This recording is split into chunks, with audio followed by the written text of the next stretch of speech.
disappearing for some years. So thank you very much for this opportunity.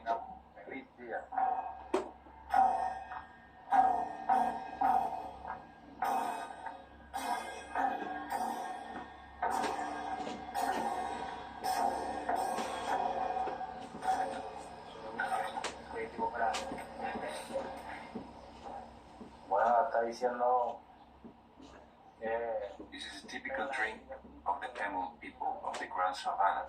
It's called kachiri. La bebida típica kachiri se llama.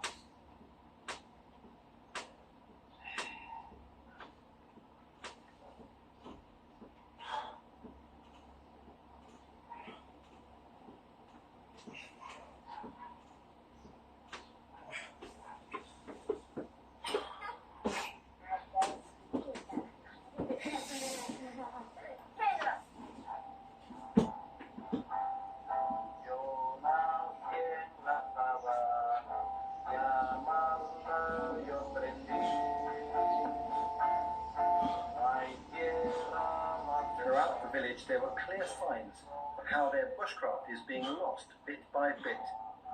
The process starts with the availability of a useful tool. Then before long you rely on it and need to produce more food to pay for everything from buckets to clothes.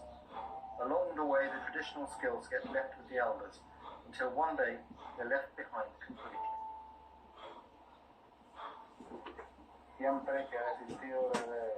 This is farinha, a flour that adds flavor to the meal. Katan is nice and spicy food.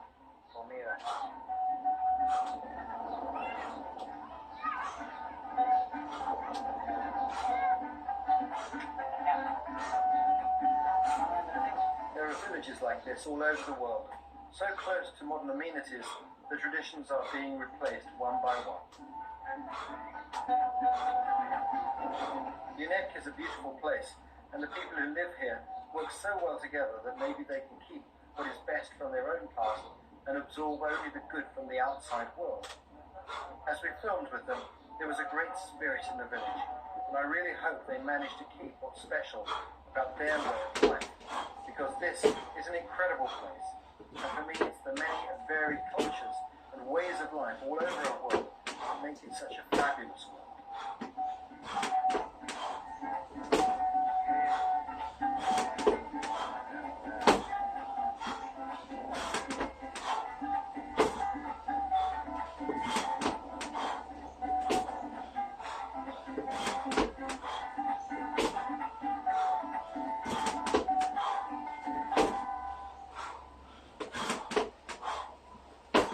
Sign is that they continue to build using traditional methods for their housing. Their homes perfectly illustrate the place the Pomon occupy at the boundary of jungle and savanna. The roof and structure are made from wood and palm leaves cut from the jungle. The walls are finished with earth from the savanna. It's one of the places Pomon bushcraft endures. The palm leaves must be cut during a full moon, as the moon's gravitational influence means the leaves are holding more water, and this will make them rot sooner. Cutting needs skill with the single most valuable bushcraft tool, the machete. It's an essential part of bushcraft, so here are a few simple tips on how to use it.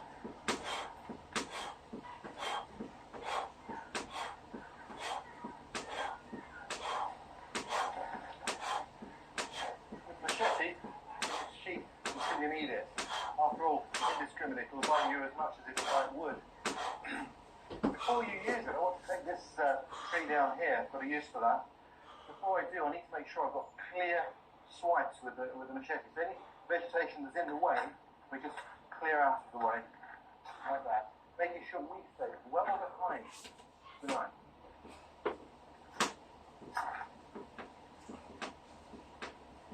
One of the things that's unique about using machetes or planes is the speed with which the cuts are made. This is what I'm after. It only takes a few cuts to go through. It's perfect to show some of the ways of cutting with a machete.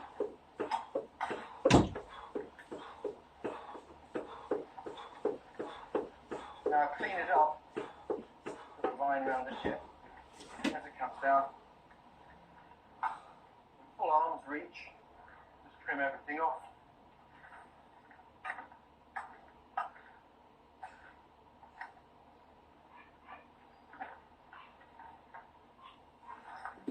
Once I get down to where the branch is no longer thick enough for my intended purpose, then I'll truncate it. And I'll do that because one slash is about 30 degrees.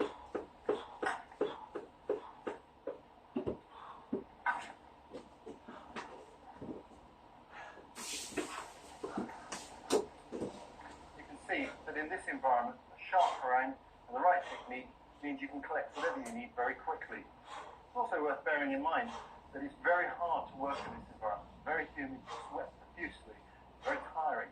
So good technique and sharp harangue makes life easier.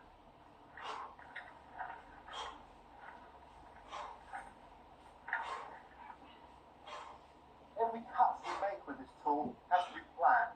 We have to know what we're doing. And we need, wherever possible, to cut with the grain to our advantage. So we don't cut at 90 degrees to the grain, but at an angle to it. A good example of that is how we make a point on a stick. Let's imagine I want to make a steak here with a point on the end. I could cut it through and then sharpen it like a pencil, but I don't need to with this tool. What I do is I'm going to cut at that angle there. I'm obviously completely behind the tool, and there's a good bit of wrist action in this cut. Like so. One, turn the stick, 2, 3, almost through, 4. There we go. So we cut it through and end up with a point all in one go. I can further trim that and hide it in the same manner. With a confident action. But you see I've moved my hand further up the harangue to give a little bit more fine control. Like so. If I want to flatten the top, then I normally lie down onto a branch or a root like this and good firm blows.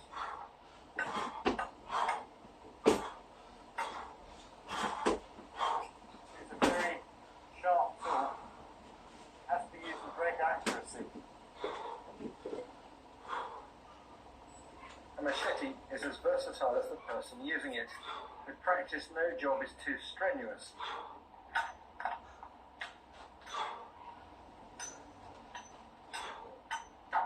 A good machete is a real bushcraft friend.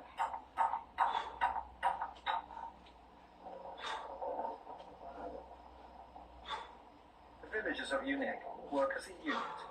They farm and are even trying to coax the barren savanna earth to bear fruit. One of their staples has always been cotton.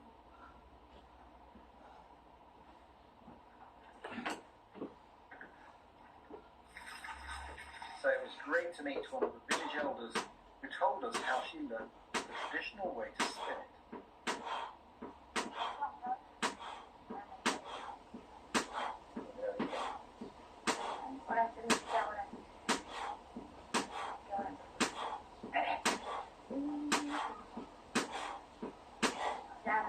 My mother taught me when I was 9 years old. It's taken all this time to become an expert.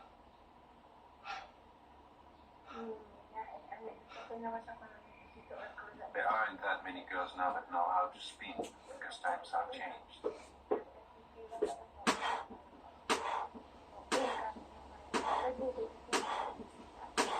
Years ago, we didn't have schools, and so people spent more time in their homes, which is when my mother taught me all these things.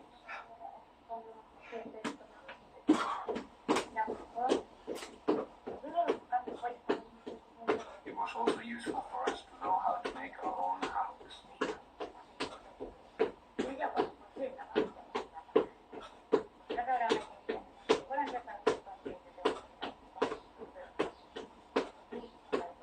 I don't speak any Vermont, but I could have listened to her all day.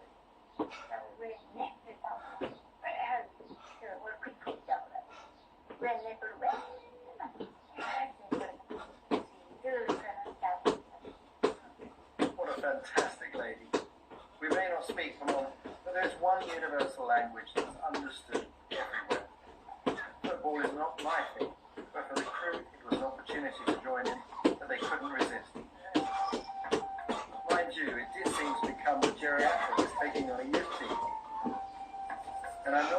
That's in the rule book.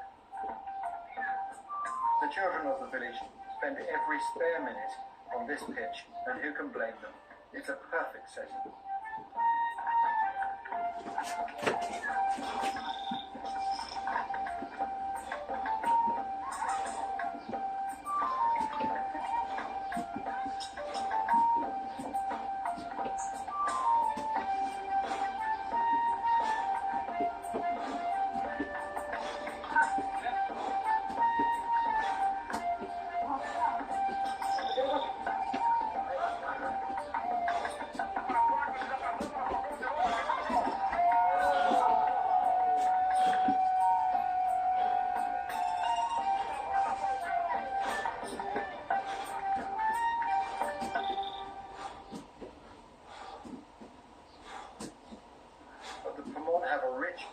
History of their own. There were rock paintings nearby, and as the end of my time here approached, I took the chance to go and take a look.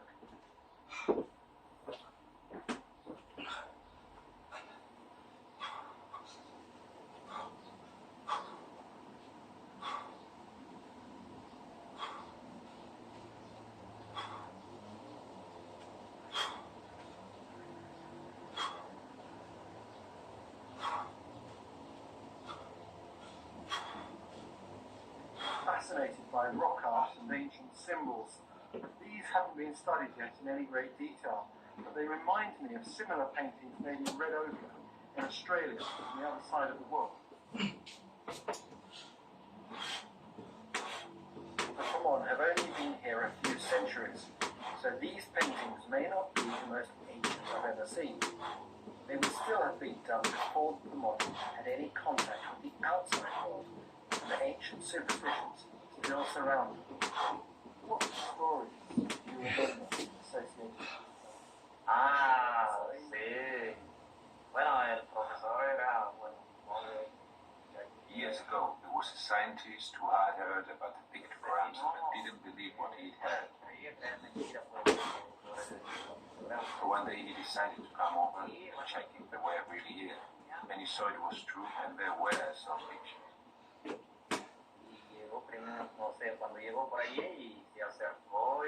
So he studied the pictures and copied them and spent several hours here.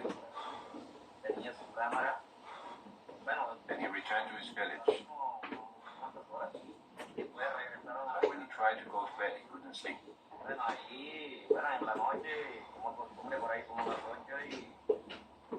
No one knows exactly what happened, but he had real problems in the night. Strange nightmares and feelings. All because of these pictograms.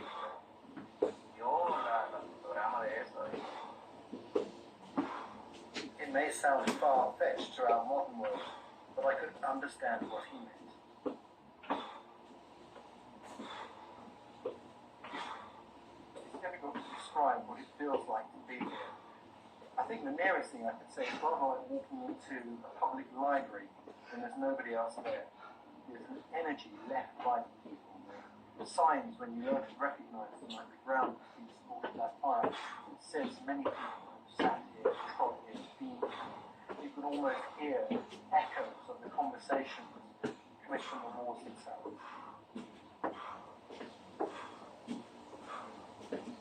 Places like this are very special. I'm very lucky because I've been able to travel to many parts of the world where traditional people told me places like this and explained what happened.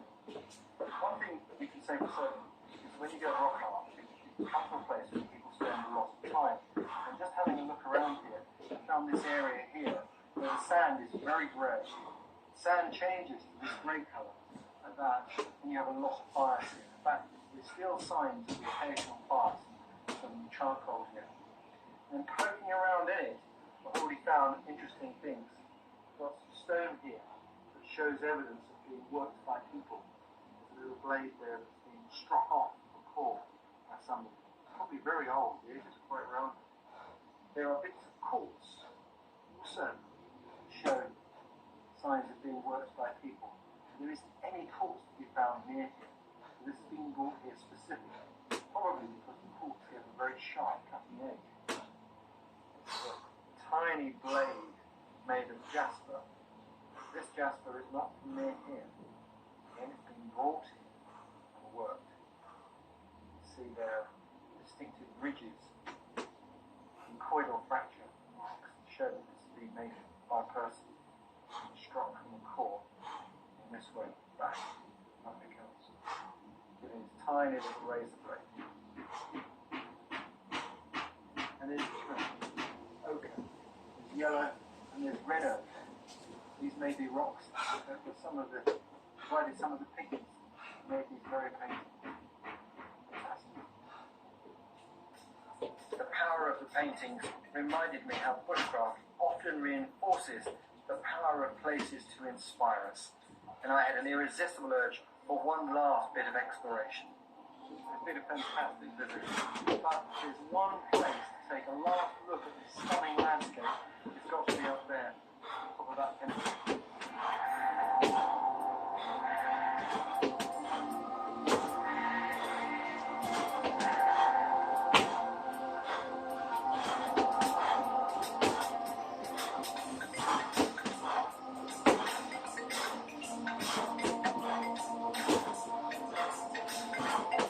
Incredible view, I'm not even on the top yet, and the landscape, it just stretches on as far as the eye can see. And already the forest has taken on that look of rottenness, but I can still hear the sounds inside it. But that is another world.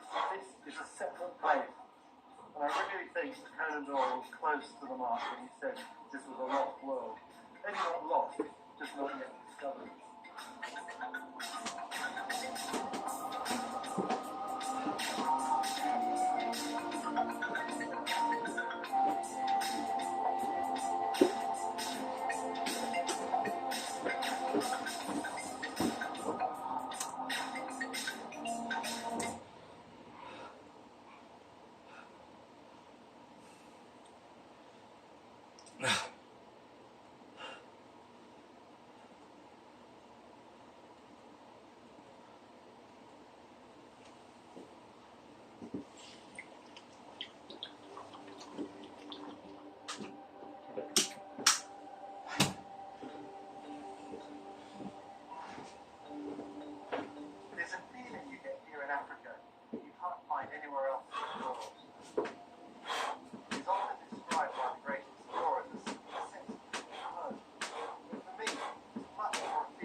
My journey takes me from Arusha, the capital of northern Tanzania, west to Karatu. The distances are huge in this country, and the population is small. Karatu is the last township on the route. It's a bustling centre, crammed full of people and crammed full of shops. Going west, The next habitation of any size is a day's journey away. Amazing stuff. You're off to the States instead of back here. It takes you a couple of hours to get to because of the new road. This is out here now. Last time, it was an all-day journey on slimy, muddy roads. Now, in a town like this, you can buy just about anything. I got to get some repairs done, something made, I've got to buy some fresh food. I feel it's a bit up the last petrol station before the motorway. Final chance to stock up before a journey. I wanted to get a riddle made up to my own plans, and my guide Cambodia is just the place. I'd already drawn this diagram, which would help. One of the things I really like about Africa is that you can get anything made very easily. Thank you. I'll see you later on. I really get all this rain that we're going to have. We need to get some nightfation. Knockout. Knockout. I've heard of that. Feel the taste and see the difference. I've never seen that. That's the strangest difference. Actually. That's not possible. Muhammad Ali on there.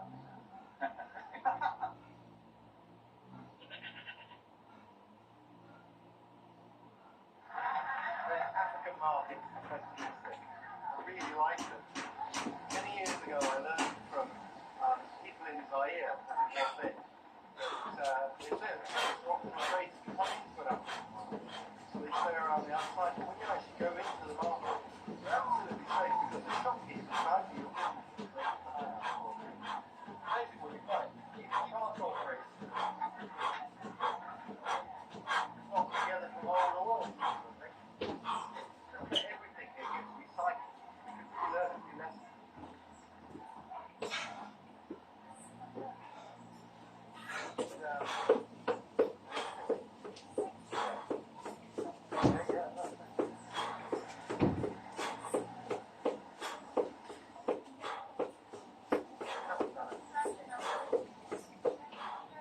What if you can help?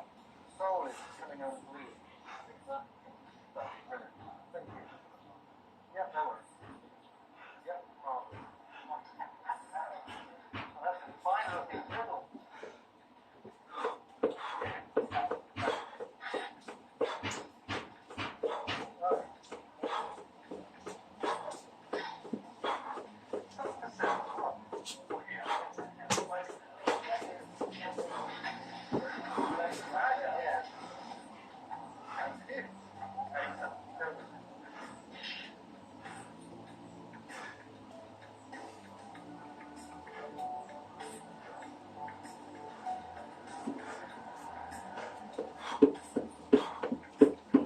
With all the stops I needed from Toronto, I headed further west towards the Hadra. I love it when the road gives way to dust. I really feel like it's going to become.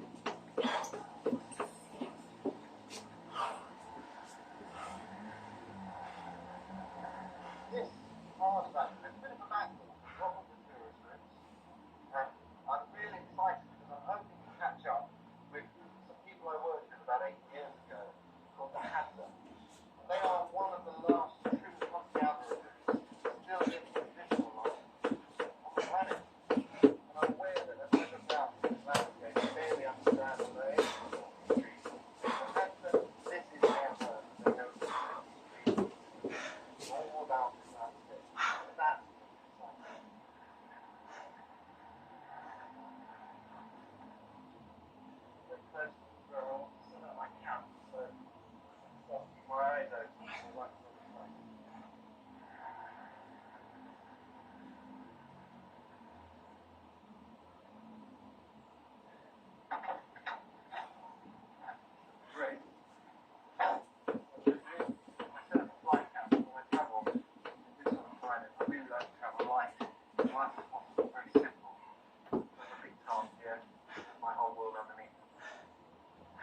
lightweight, tough all in. But something like this, I actually like good old-fashioned cameras.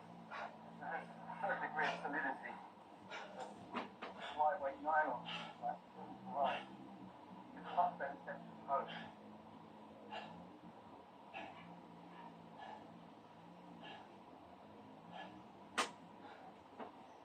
The crew prefer the comfort of tents, and some local lads offer to help with a luxurious shower.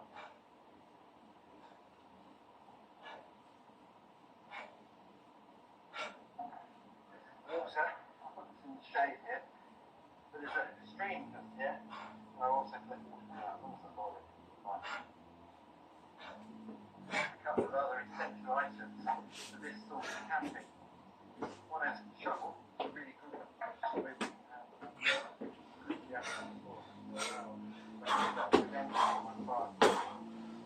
Big mile of cane. Also, a plane that comes in close to the mic.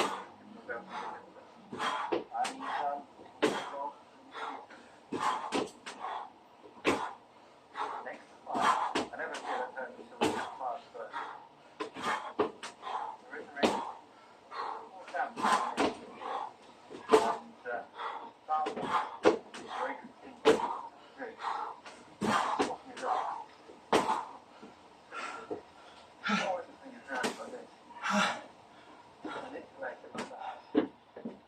That's become finest.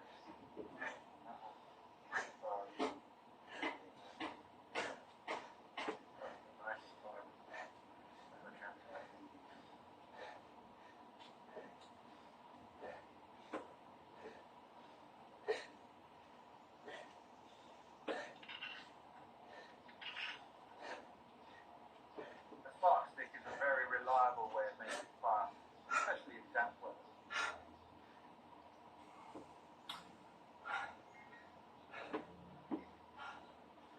In a minute, my brew was ready.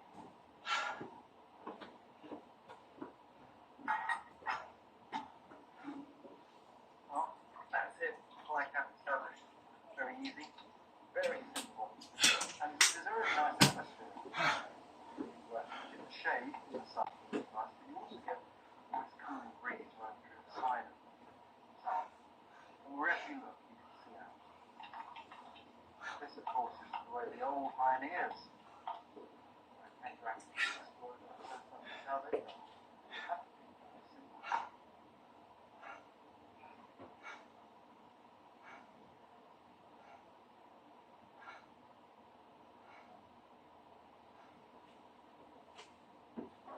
Next morning, an early start in order to prepare the bread for breakfast. It's an easy recipe with beer, which gives a nice decent flavour.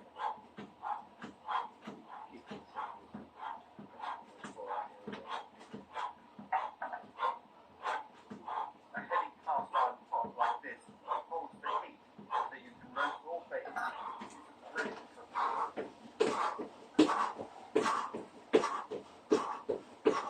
When my bread was baking, experience the sort of face an old friend. When I was asked as a housewife, I was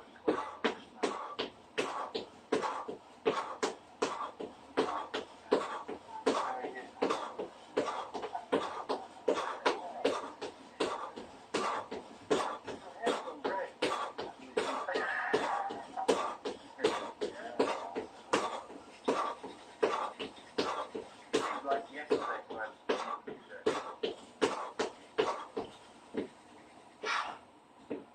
know him well. He understands English, although he's reluctant to speak.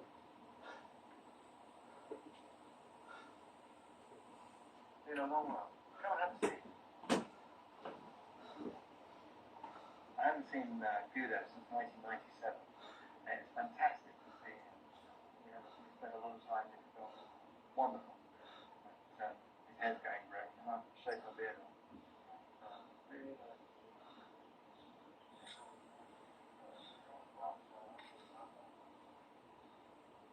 Bushcraft gives me a special connection with the handbook, and I'd always wanted to return.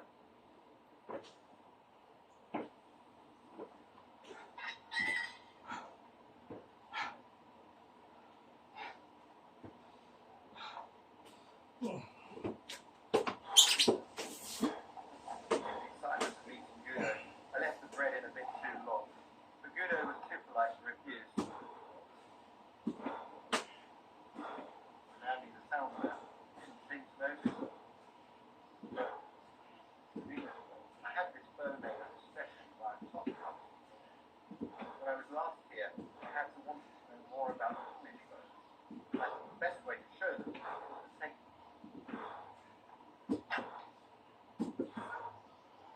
I hope Guido would accept it.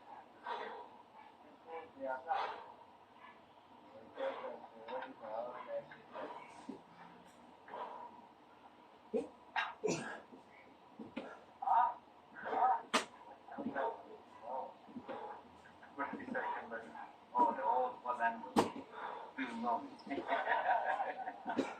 Guido also told Cambona that it shot like a gun, and insisted on if we can find the arrow. It was great to see Guido again, and the Hansa village was only just through the woods. This walk through the bushes to get there.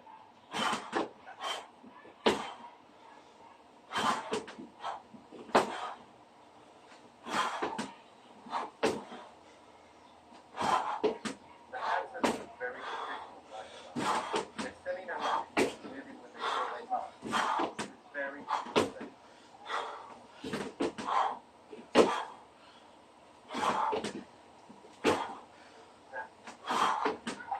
Toys from our world are always of interest to children.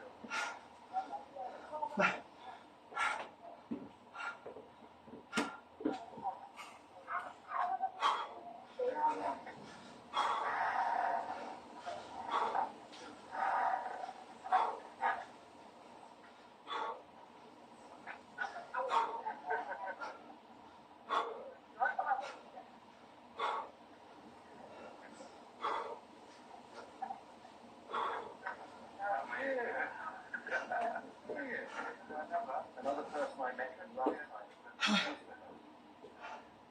when I met him last, he was learning permanently. Now he's an expert in all the traditional uses of wood. He showed me what he'd learned in parts of this area. Yeah.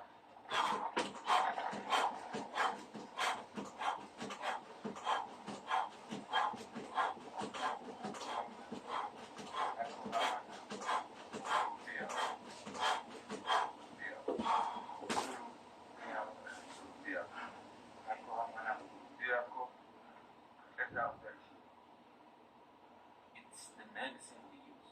We take the leaves and chew it a little, and then spit it out.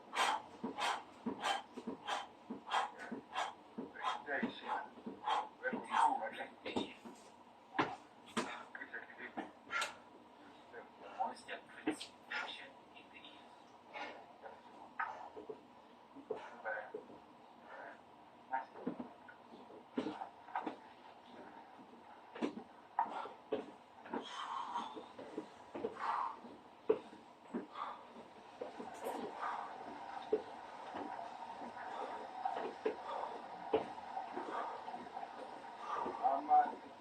These plants call it hammock by the other. This is the medicine that we take if we are bitten by a poisonous snake.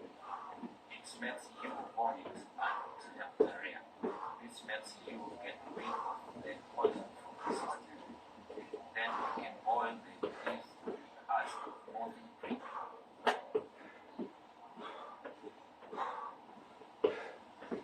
Christopher told me he'd been bitten by two of Africa's most poisonous snakes, the black and the green mouse.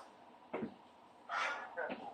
You don't very often hear people surviving the bite of both green and black mouse. Sometimes people will black 15-step snake, which take 15 steps off the neck and drop dead. It says an awful lot of their ability to deal with medical problems.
rounded off nicely. What to do now? Untwist it a little bit. So a little loop. Just dip that stick in through there. Like this. And I can hang that on my washing line. Okay.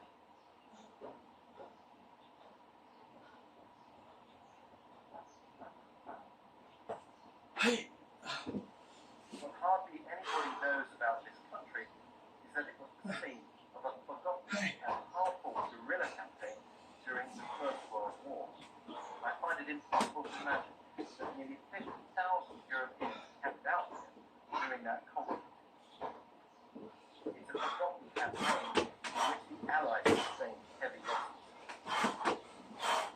The war fought here in East Africa wasn't anything like the one being fought in Europe. Here it was a case of maneuver and a guerrilla war was always in the bush. The greatest tactics proved to be the German command, or NATO forces, whose knowledge of the terrain of the south proved to be superior. The British imagined they'd make short work of the Germans, but in an early battle of India, despite having 8 times as many men, the Allies suffered a massive defeat. Leto Vorbeck's secret weapon were his askari, native troops collected together from local tribes who had an intimate knowledge of the terrain and understood the rigors of survival. While the British were dying in droves from dysentery and suffering infestations of guinea worms and jiggers, the askari and Germans remained fit. Only a fluke, the German army fared so much better after the war, while Leto Vorbeck wrote an account of his wartime experiences. This becomes clear just how reliant India's men were on their ability to live on the land. In fact, he made use of every natural material possible. The skins of animals killed for food were turned into boots. My experience shows me that the Germans can go barefoot where there are tons of paths, but never wash. I had some lessons in boot making and succeeded with supervision in producing an object that at a pull could be taken for a left boot, though it was intended to be right.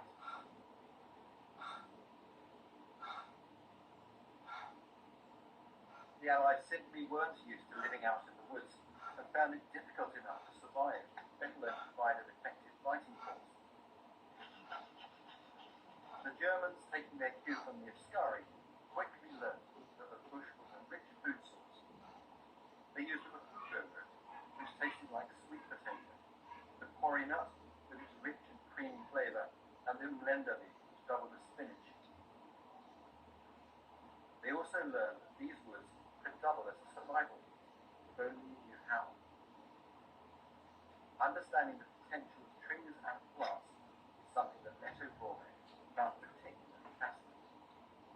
Plant like this has got hundreds of uses. You can use it to bind things together, turn it into string, put it in bark, or Leto Vorbeck used to improvise bandages into soldiers.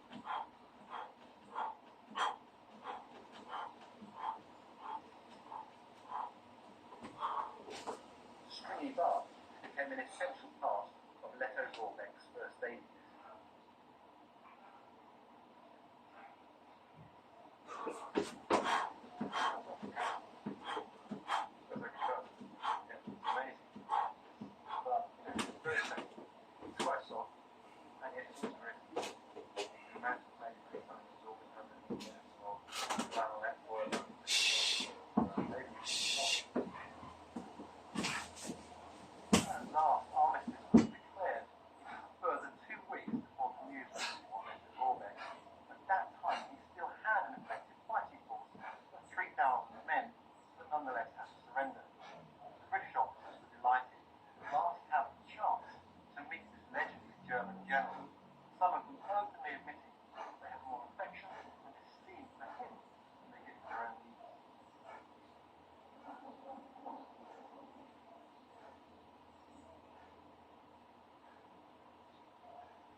That evening, using my new griddle, I planned a treat for the crew.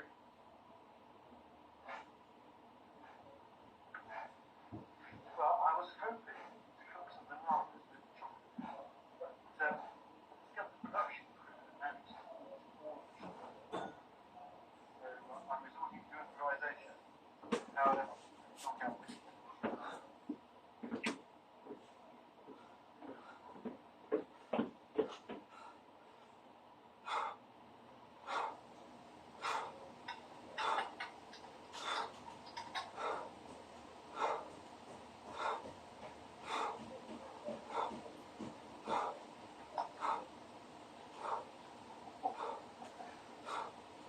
What you only have to guess.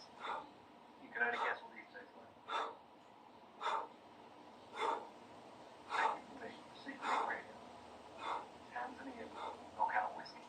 One with Muhammad Ali on the front.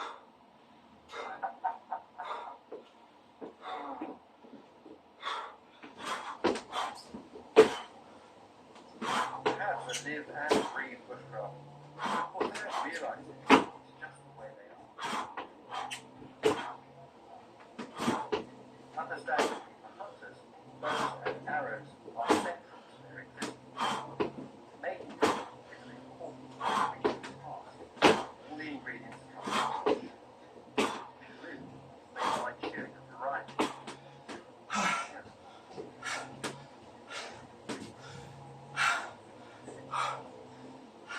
Fletching affects the speed and accuracy of the arrow. Fine is using what was made from animal sinews.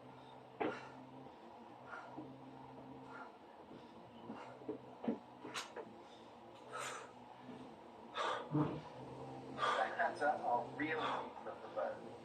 Even when they're not hunting, they love to shoot.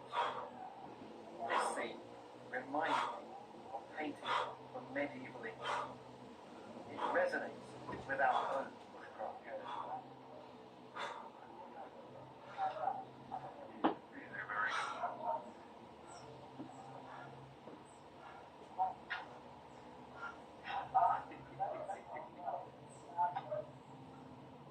She's very ginger, but the last time I shot her,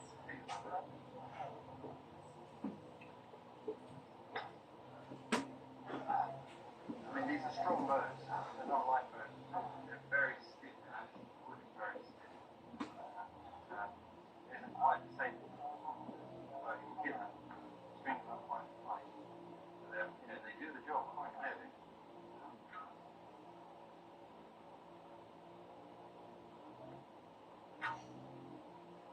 Everyone wanted to shoot kudos to your bow.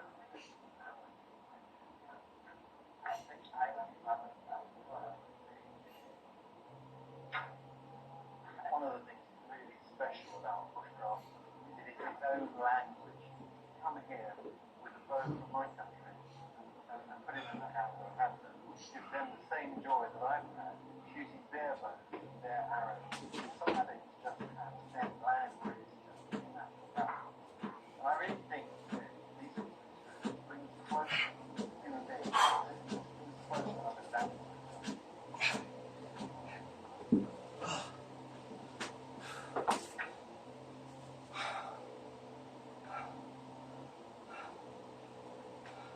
At nightfall, it was time once again to rig up my sleeping arrangements.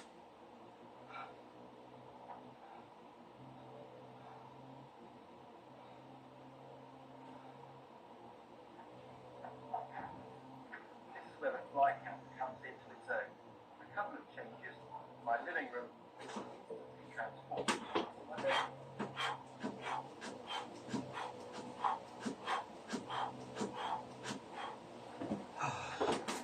The net needs to be well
gather food.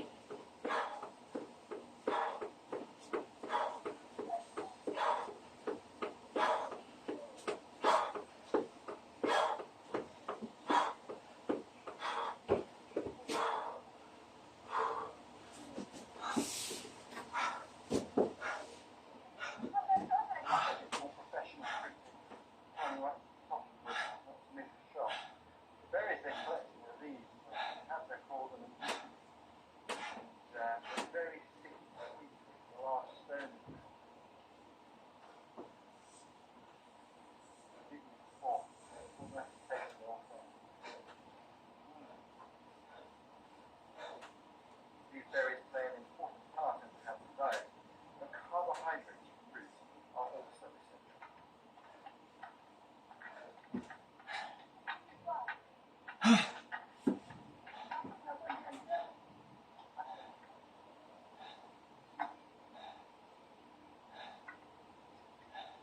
Palm habitat have been digging up silicone.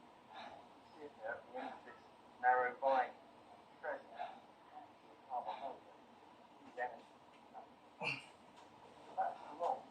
This line here. Now the secret to get this is not really in the digging, it's in the spotting of the plant. Find it, you don't just need sharp eyes to dig it out amongst all the rest. You've also got to get habitat at the right time.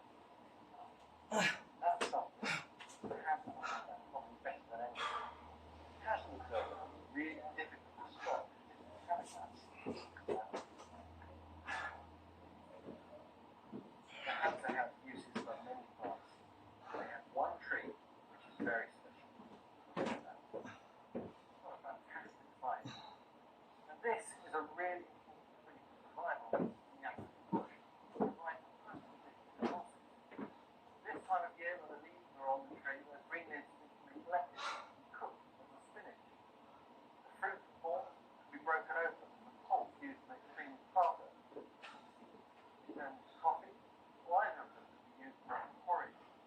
And if you're thirsty, you can cut into the bark, cut out little sections of the inner bark, and suck it to get the moisture from it.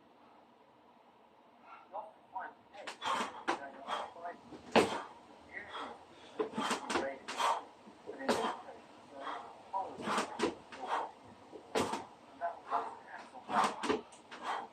This one, even follow it to the plate. Hide it in shelter.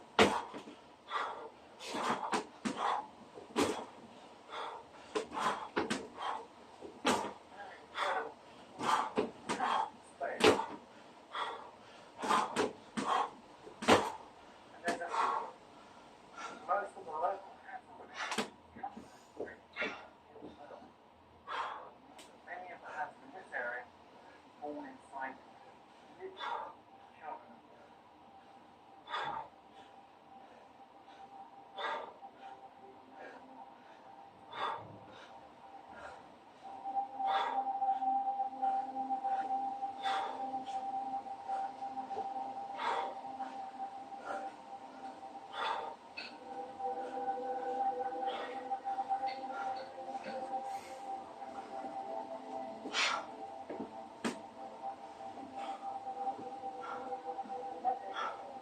I have 9 children, 8 girls and 1 boy, and I gave birth to all of them inside the law. I stayed in the tree for a month each time. Then something got cold away and the skin went up.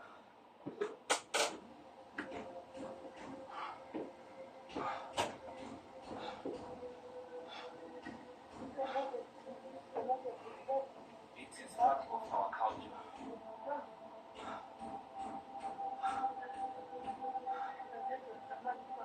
I and my sister have given birth in the law.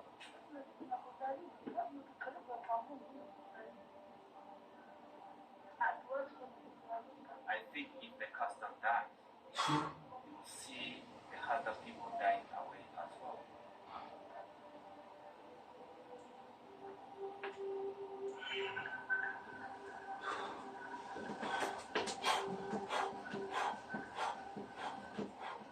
It was wonderful to see the Hadza still thriving, but how long their world is staying the same? Oh. The Hadza still live quite isolated lives, but there are other tribes who share this territory. The best known to the outside world are the Maasai, and they live on the hills nearby. I had the opportunity to visit the Maasai, and I was interested to see the differences between them and the Hadza. Although it's a stone's throw from the village, nothing's simple in Africa, and the journey takes half a day on winding tracks.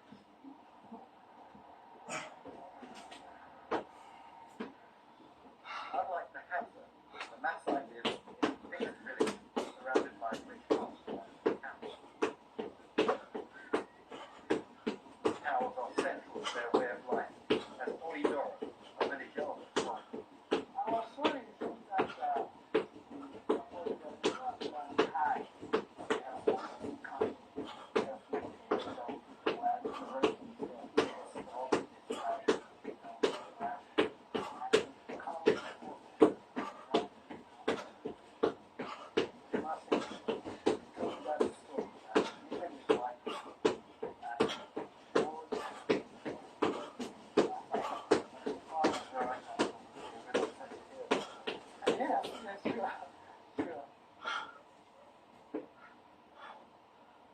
I've been invited to a very special place where traditions are handed from one generation to the next. It's called a home. It was a real privilege, and very few Westerners are welcome. It's a long way from the village, hidden in a deep ravine where the young men stay for days, sometimes. This is their book house. It's a spiritual place where generations of young Maasai have been initiated into the accumulation of knowledge on how to live safely. Every plant around here has a use, and the wonderful thing is that the knowledge is still being handed on.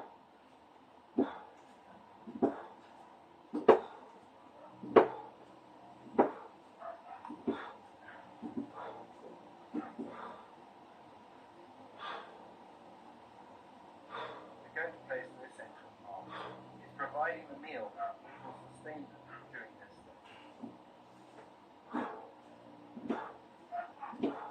Quiet, dignified manner go to a smother made of eager fruit.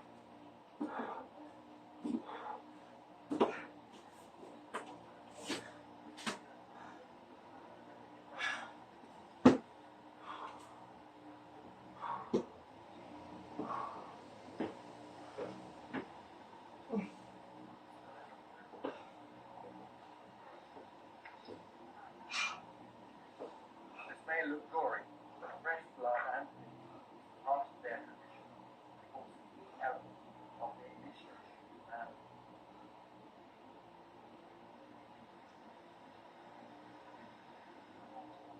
what I was seeing is very special, so I took notes in case I forgot.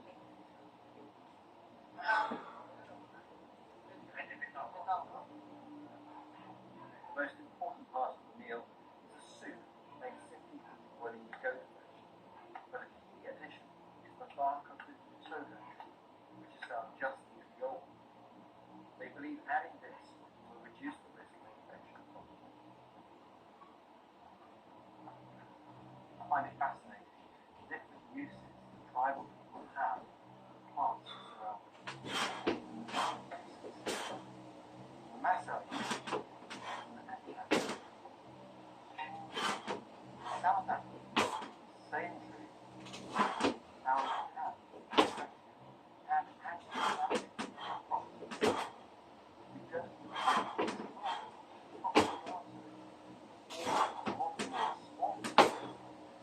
may lose pharmacy waiting.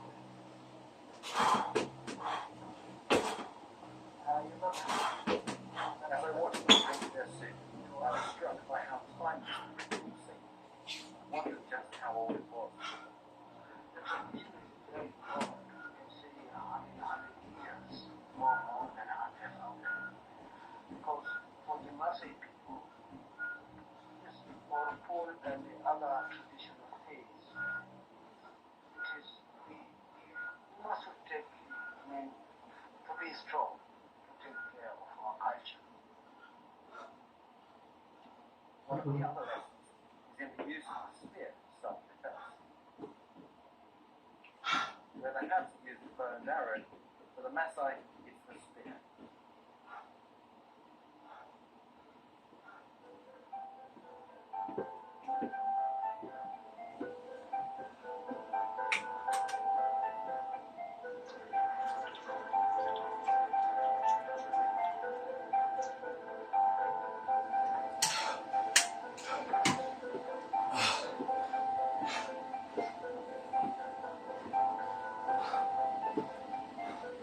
Years ago, the young men, warriors as the Maasai call them, had to display their skill with the spear at an elaborate initiation ceremony, which involved hunting and killing alone.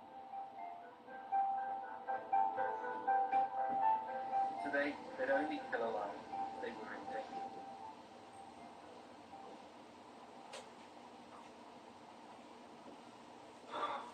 An Englishman who would have seen the Maasai fighting lions was Harry Johnston.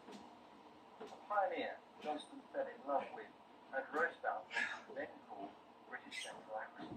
He spent his life travelling, meeting tribes, and importantly, making the earliest recordings of their voices and their songs. Youth in this part of Africa, play this and see whether you can make any of it. Ready? I'm ready. Okay. I brought one with me on many days. This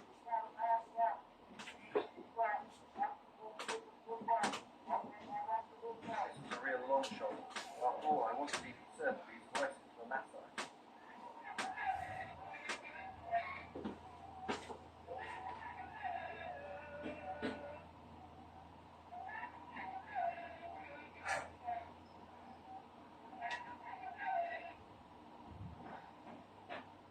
You recognize any of them?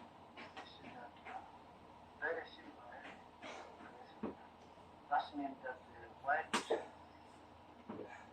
white spear, white spear straight. White spear straight, white spear.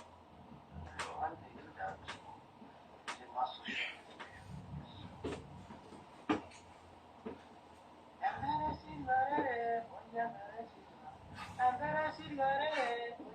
That's so cool. I was stunned that Oliver recognized the song. Johnston made dozens of recordings, and I had no idea whether he would be recognizable from that song today. Amazing. Oh, that's made in the 1890s. Johnston gives us an idea just how far back Maasai traditions extend.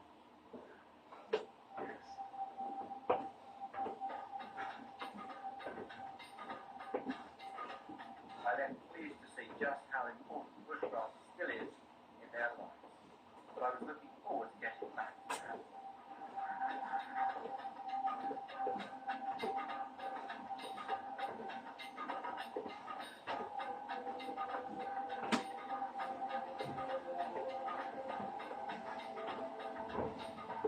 I feel a special kinship with hunter-gatherers like the Hadza, but I couldn't help wondering what their future holds in store.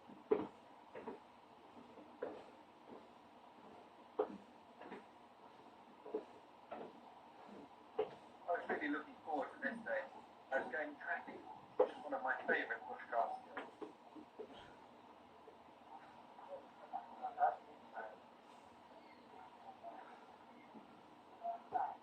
Fantastic to come out tracking with people like the Hadza. Their lives absolutely depend upon this skill. It's also one of the most enjoyable aspects of bushcraft, as it really challenges your senses, makes you look at the landscape in a different way. When we're tracking, we're not following nice clear footprints. It's not that easy.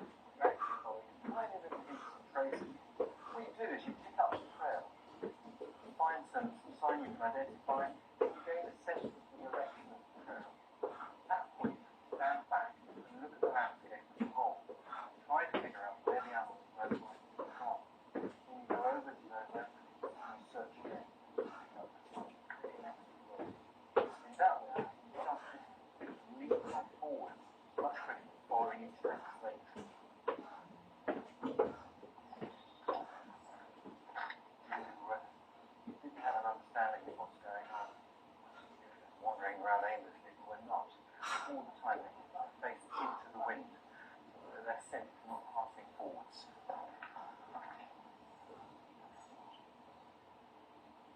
tracking with a film crew in tow is difficult, so the likelihood of actually catching up with an animal was sadly remote.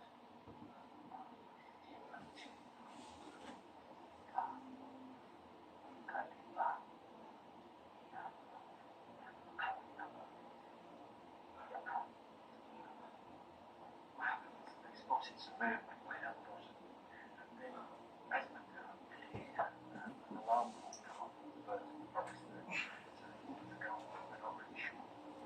Bear in mind it's an early day as well. I'm glad I have a bow in my hand. There's two things. Animals see the silhouette of it, they know that it's more dangerous and more likely to be away. Of course, ultimately, it can provide some protection. Yes. It's raining on this track. Tracking here is really quite difficult. Ground is very hard. What we're not going to do is really clear simple. What we see here though is various disturbances. First, the track is pressed to the ground. It's quite firm. There's this piece of grass bent into the track that counts as the age of this track. I think this track is made probably this morning or during the night. It's difficult to say. I could be wrong. I'm not good here in this terrain. This isn't my natural trekking ground. It's something like that. Learn the site. But what we'll do now is to get my father and ask Guda how old is this trekking?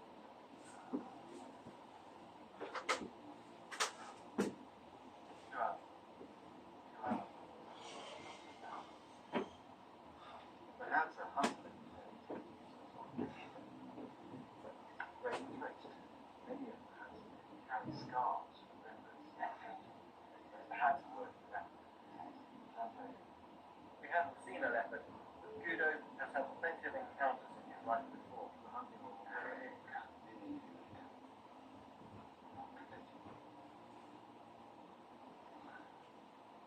I went out hunting and came across the dog. I shot it with my bow and arrow, but the poison wasn't strong enough. 1, 2, 3, 4, 5. 1, 2, 3, 4, 5. 2. 1, 2, 3, 4, 5. 3. 1, 2, 3, 4, 5. 4. 1, 2, 3, 4, 5. 5. 1, 2, 4, 5. 6. 1, 2, 4, 5. 7. 1, 2, 4, 5. 8. 1, 2, 4, 5. 9. 1, 2, 4, 5. 10. When I was little boy, I was able to kill birds. Once I also killed the violet monkey and took it back to the camp. The women were impressed. My father took me out when I was little and told me, okay, I am off back to the camp and you have to come on. If you come across dangerous animals, you must kill them.